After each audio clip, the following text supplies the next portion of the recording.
সালমান আল ফারিসি রাদিয়াল্লাহু আনহু উনি আরব মানুষ ছিলেন না, নন আরব ছিলেন, পার্সিয়ান, ফার্সিতে কথা বলতেন, মানে ইরান থেকে এসেছিলেন। উনি প্রথমে অগ্নি উপাসক ছিলেন। কি ছিলেন? অর্থাৎ ওই যে জরাথুস্ত যারা আগুন দেখলে এরা পূজা করে, আগুনের পূজা যারা করে, জরাস্ট্রেনিয়ান, এই ধর্মে বিশ্বাসী ছিলেন। আগুনের পূজা করতেন ইরানে। তিনিও আগুনের পূজা করে, তার বাবাও আগুনের পূজা করে। তো একদিন বাবা একটা কাজে পাঠিয়েছে, ওই কাজ করতে যেয়ে সে খ্রিস্টানদের গির্জা ক্রস করতেছিল। ছোট মানুষ গির্জা ক্রস করতে যেয়ে দেখে খ্রিস্টানরা কেমন যেন আলাদা ইবাদত করে, নামাজ পড়ে। এটা দেখে খুব ভালো লাগছে, তার খুব ভালো লাগছে। বাড়িতে এসে বাবারে বলে, বাবা আমি দেখলাম যে খ্রিস্টানরা তাদের চার্চে গির্জায় নামাজ পড়ে, এটা তো অনেক সুন্দর, আমরা যে আগুনের সামনে যা করি এটার চেয়ে ওইটা সুন্দর।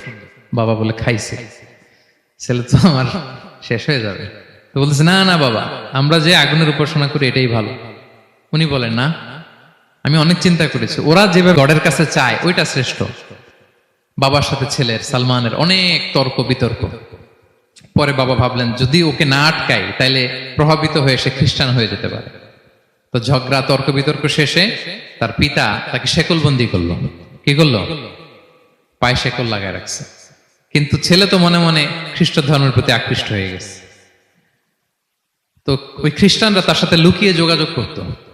সালমান ওই খ্রিস্টানদেরকে বলল যে, তোমাদের খ্রিস্টান ধর্মের উৎপত্তি কোথায়? বলে, সিরিয়াতে। বলতেছে, এখান থেকে কোনো কাফেলা সিরিয়া যাবে নাকি? বলতেছে, হ্যাঁ, মিশনারি ওয়ার্কে একটা কাফেলা আসছে, যাবে। বলতেছে, যেদিন যাবে আমাকে বলবে। তো যেদিন যাবে তাকে এসে বলা হয়েছে তার বাবা নাই, সে শিকল ভেঙে, শিকল সহ ওই কাফেলার সাথে যে জড়িত হয়েছে। দেখেন বিশ্বাস, আদর্শ মানুষকে কিভাবে উজ্জীবিত করে। উনি চলে গেলেন সিরিয়াতে। সিরিয়াতে যে এক পাদ্রির হাতে বায়াত হলেন, কিন্তু ওই পাদ্রিটা ছিল ভণ্ড। সে খ্রিস্টানদের দান সৎকা নিয়ে গরিবদের না দিয়ে নিজেই খেয়ে ফেলতো। তো বেচারা পড়লো বিপদে, যে হায় রে, এত সুন্দর ধর্ম রে কারাপ্টেড করতেছে সে।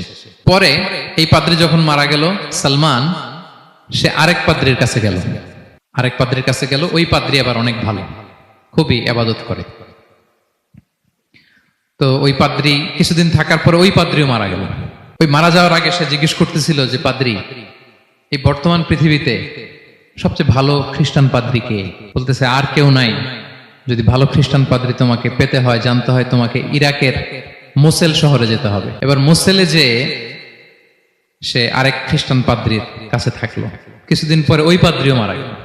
তো মৃত্যুর আগে তাকে জিজ্ঞেস করছিল যে, পাদ্রি আপনি বলেন তো, আপনার পরে শ্রেষ্ঠ পাদ্রি কে আছে পৃথিবীতে? সে বলতেছে, আমার পরে শ্রেষ্ঠ কোনো পাদ্রি আর পৃথিবীতে নাই।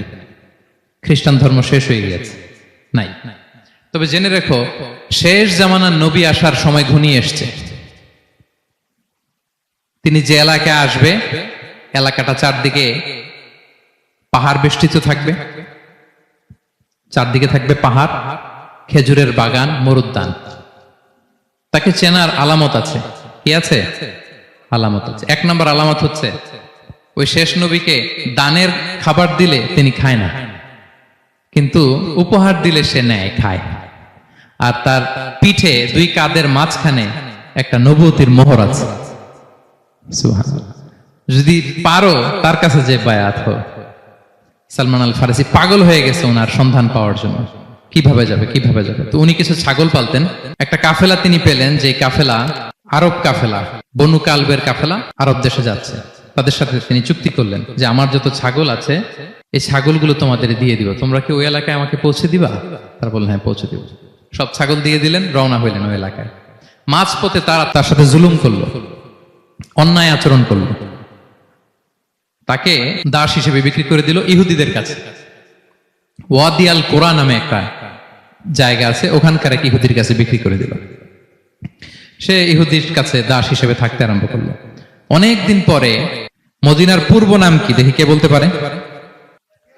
হ্যাঁ, মাশাআল্লাহ। তো মদিনার পূর্ব নাম হচ্ছে ইয়াসরিব। তো ইয়াসরিবের এক ইহুদি, বনু কুরাইজার ইহুদি, সে আসছে ওয়াদি আল কোরাতে তার কাজিনের কাছে। এসে দেখে নতুন এক দাস পাইছে, বলছে, আমি কিনবো, তুমি কিনতে চাও? তার কাছে বিক্রি করে দিল। তখন ইয়াসরিবের ওই ইহুদি, বনু কুরাইজার, সালমান আল ফারিসিকে নিয়ে ইয়াসরিবে চলে গেল। সুবহানাল্লাহ। মদিনার আগের নাম কি? বিষ্ণু ইসলাম মক্কা থেকে হিজরত করে কিছুদিন পরে কই যাবেন? সত্যের অনুসন্ধানে যদি আপনি হন, সত্য আপনি পাবেনই, সত্যের কাছে আপনি পৌঁছাবেনই, এতে কোনো সন্দেহ নাই। দেখেন বিষ্ণু ইসলাম ওই এলাকায় আসবেন, আসার আগে আল্লাহ তাআলা সালমানকে নিয়ে ওখানে পৌঁছায় দিয়েছে। তিনি ওখানে থাকলেন, দীর্ঘদিন থাকলেন, খেজুর বাগানে তিনি কাজ করেন আর অপেক্ষা করেন যে কবে বিষ্ণু ইসলাম আসবেন। একদিন তিনি খেজুর গাছের উপরে কাজ করতেছেন, হঠাৎ ইহুদিরা বলা বলি করতেছে, আজকে ওই মক্কা থেকে কোন এক লোক নাকি আসছে কোবাপল্লীতে, সবাই বলে সে নাকি নবী, সবাই বলে সে নাকি। এই কথা শুনে উনি খুশিতে ওই খেজুর গাছ থেকে ধপাস করে নিচে পড়ছে। নিচে পড়ে মালিককে বলতেছে, কে আসছে কে আসছে। এই কথা শুনে মালিক রেগে মেগে তাকে মারতে আরম্ভ করলো, যে তোমার জেনে কি লাভ, যাও এখান থেকে। তার মানে সুবহানাল্লাহ, সালমান আল ফারিসি তিনি জেনে গেলেন যে বিষ্ণু ইসলামের আগমন ঘটেছে।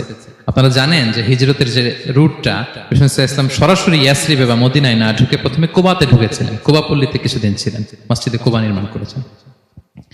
তো তিনি তো সত্যের সন্ধানী হয়ে পাগল, আল্লাহর কাছে সবসময় দোয়া করতেন, আল্লাহ সেই আখির জামানার নবীর সন্ধান যেন আমি পাই। সালমান আল ফারিসি রাদিয়াল্লাহু তাআলা আনহু, ওই যে তার পাদ্রীর শিখিয়ে দেয়া যে আলামত, তিনি দেখলেন ঠিকই তো ইয়াসরিবের দুই দিকে হাররা আছে, মানে পাহাড় বেষ্টিত, আবার খেজুরের বাগান আছে। এবার তিনটা যে আলামত দিয়েছিল, ওই আলামত চেক করার জন্য কিছু খেজুর নিয়ে কুবায় চলে গেলেন। কুবায় যেয়ে দেখেন বিষ্ণু ইসলাম সাহাবাদের নিয়ে বসা। তো তিনি বিষ্ণু ইসলামের সাথে পরিচিত হয়ে বললেন, এই যে কিছু সাদাকার খেজুর আমি আপনার জন্য এনেছি, নেন। বিষ্ণু ইসলাম বললেন, ওই যে ওদেরকে দাও, ওই যে গরিব সাহাবারা, ওদেরকে দাও। বিষ্ণু ইসলাম খেলেন না, সে মনে মনে বলতেছে, এই তো একটা পেয়ে গেছে, একটা পেয়ে গেছে। উনি কিন্তু খায় নাই, ধরেও নাই, বলতেছে যে ওদেরকে দাও। দিল, সাহাবারা খেল। এরপর বিষ্ণু ইসলাম কুবা থেকে মদিনায় চলে গেলেন, তখনও মদিনার নাম হয়নি, ইয়াসরিবে গেলেন। এবার কিছুদিন পরে আরো কিছু খেজুর নিয়ে সালমান রাদিয়াল্লাহু তাআলা আনহু বিষ্ণু ইসলামের কাছে গেলেন। এবার যে বললেন, কিছু খেজুর আমি উপহার হিসেবে আপনার জন্য এনেছি, আপনি কি গ্রহণ করবেন? বিষ্ণু ইসলাম বললেন, অবশ্যই গ্রহণ করবো। বলেই তিনি একটা নিয়ে খেতে শুরু করলেন, খেলেন এবং বিতরণ করলেন। মহা খুশি, এই তো পেয়ে গেছি দুইটা সাদাকার খেজুর, বলেছি ধরেও নাই, খায় নাই। যখনই বললাম উপহার, খেয়েছে। এবার বাকি রইল কয়টা? সেটা কি? নবুয়তের সিলমোহর, দ্য সিল অফ প্রফেসি। এটা তো দেখা এত সহজ না, যদি এদিকে থাকে, জামা পরে থাকলে দেখা যাবে? তো এটার জন্য প্রায় যায়, কিন্তু ব্যাটে বলে হয় না, ট্রাই করে কিন্তু দেখা যায় না। একদিন তিনি গেলেন, এবং এটার জন্য তো পিছে পিছে থাকতে হবে, কি বলেন? কথা নেই বার্তা নেই, হুট করে পিছু পিছু ঘোরা যায় নাকি কারো? একদিন একটা উপলক্ষ তৈরি হলো, সেটা কি? বিষ্ণু ইসলাম, এক সাহাবী মারা গেলেন বাকিউল গারকাদে, মানে যেটাকে আমরা জান্নাতুল বাকি বলি, ওই কবরস্থানে ওই লাশ নিয়ে যাচ্ছে, সবার সাথে সাথে বিষ্ণু ইসলামও যাচ্ছে। তো এখন তো একটা সুযোগ, পিছনে পিছনে যাওয়া যায়, কি বলেন? এইবার সালমান এসে পিছু ছাড়ে না, নবীজির পিছনে পিছনে যায়, কিন্তু স্বাভাবিক যাওয়া না। একটা আছে সিম্পলি হাঁটা, এরকম না, একবার এদিকে যায়, একবার ওদিকে যায়, একবার এদিকে যায়। আর অন্য সাহাবারা মনে মনে ভাবে, ঘটনা কি, এরকম করে কেন লোকটা? কিন্তু বিষ্ণু ইসলাম তো জানেন কেন এরকম করতেছে, ঠিক কিনা বলেন? বিষ্ণু ইসলাম সেদিন দুইটা চাদর পরেছিলেন, একটা নিচে আর একটা উপরে, নিচে লুঙ্গি আর একটা চাদরটা দিয়ে গা ঢেকেছিলেন। বিষ্ণু ইসলাম ইচ্ছে করে পিঠের চাদরটা একটু নিচের দিকে নামালেন, যাতে করে সে যেটা খুঁজতেছে ওটা দেখে ফেলে। বিষ্ণু ইসলাম চাদরটাকে একটু করে নিচে নামালেন, নামানোর সাথে সাথে তিনি দেখলেন দ্য সিল অফ প্রফেসি, মাহরুন নবুয়া। দেখার সাথে সাথে সালমান আল ফারিসি চিৎকার দিয়ে বিশ্বনবীকে জড়িয়ে ধরলেন এবং ওই জায়গাটাতে দুই ঠোঁট দিয়ে চুমু খেলেন, কাঁদতে শুরু করলেন। বিষ্ণু ইসলাম বললেন, কেন কাঁদো তুমি? এতক্ষণ আমি আপনাদেরকে যা শোনালাম, সালমান পুরো ঘটনাটা বিষ্ণু ইসলামের কাছে বর্ণনা করলেন। বললেন, ইয়া রাসূলুল্লাহ, এই জন্য কাঁদি, আমি ছিলাম অগ্নি উপাসক, সত্যের সন্ধানে আমি খ্রিস্ট ধর্ম গ্রহণ করেছি। 3 খ্রিস্টান পাদ্রী শেষ করে সর্বশেষ যে ভালো পাদ্রীটা, উনি বলছে যে উনি মরার পরে আর কেউ ভালো পাদ্রী নাই, আখির জামার পায়গাম্বার আগমনের সময় এসেছে। পাহাড়ি এলাকা, চারদিকে খেজুর বাগান, এরকম জায়গায় উনি আসবে। আর 3টা সাইন বলেছে, উনি সাদাকা খায় না, উপহার নেয়, খায়, আর তার পিছনে থাকবে মাহরুন নবুয়া, নবুয়তি সিল। সুবহানাল্লাহ। বিষ্ণু ইসলাম খুশি হলেন, তাকে শাহাদা পড়ালেন এবং বললেন যে, তোমার এই দাসত্ব থেকে মুক্তির জন্য কি লাগবে? সে বলে যে, আমার চুক্তি হয়েছে 300 খেজুর গাছ লাগবে। কয়শো? বিষ্ণু ইসলাম বললেন, কে আছো তোমাদের ভাইকে সাহায্য করবা? কেউ 20টা, কেউ 30টা, কেউ 40টা। সব সাহাবারা ডোনেট করে 300 খেজুর দিয়ে দিলেন, খেজুরের গাছ হয়ে গেল। আর 40 গ্রাম স্বর্ণ, এটাও দিতে হবে। তো কোন এক যুদ্ধে বিষ্ণু ইসলাম একটা ছোট্ট স্বর্ণের টুকরে পেয়েছিলেন, বললেন যাও এটা নিয়ে ওজন দাও, ওজন দিলে দেখবা হয়ে গেছে। ওইটা নিয়ে ওজন দেয়া হলো, দেখা গেল মুহূর্তে একেবারে সমানে সমানে 40 গ্রাম হয়ে গেছে।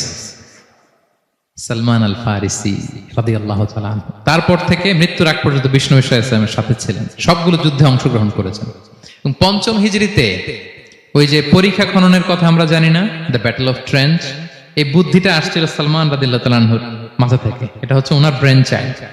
কারণ আরব দেশে এরকম পরীক্ষা খনন করার ট্রেডিশনই ছিল না। উনি তো আরব দেশের না, আসছে পারস্য থেকে। ওনার এই বুদ্ধি পরামর্শ নিয়ে বিষ্ণু ইসলাম 5ম হিজরিতে পুরো মদিনার চারদিকে খনন করে এই পরীক্ষা করেছিলেন। Be a part of our vision. Do listen and share the khair.